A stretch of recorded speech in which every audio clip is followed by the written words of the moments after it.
अनहार को के अंजोर को देनी डाले के बा तनिसा हेकनियो के डाले के बा हेकरो डाले के बा। बहुत ही जबरदस्त गाना आवता सुन लो सब कान खोल के डाले के बा। तो गाना आई अन्नपूर्णा फिल्म से भुला गई नहीं बातें के। तो अन्नपूर्णा फिल्म से आई खेसारी लाल यादव, खुशबू तिवारी, केटी, काजल राघवानी, सब कोई के वापसी होता है बहुत मतलब खतरनाक से डाले के बा। तो काले गाना आ जाई अन्नपूर्णा फिल्म से पूरा वीडियो सॉन्ग आई डाले के बा।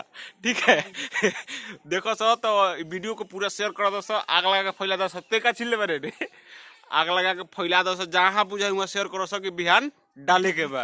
अन्नपूर्णा फिल्म से क्या करे के बा वो डाले के बा।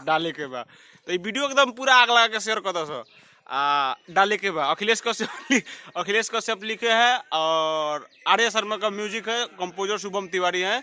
गाना मत मजा कॉपीराइट आ जाए। तो बस वीडियो को वहीं पे खत्म करेंगे। वीडियो पसंद है तो वीडियो को लाइक करो, चैनल पे नया हो तो चैनल को सब्सक्राइब करके बस बिहान डाले के बा 6 बजे।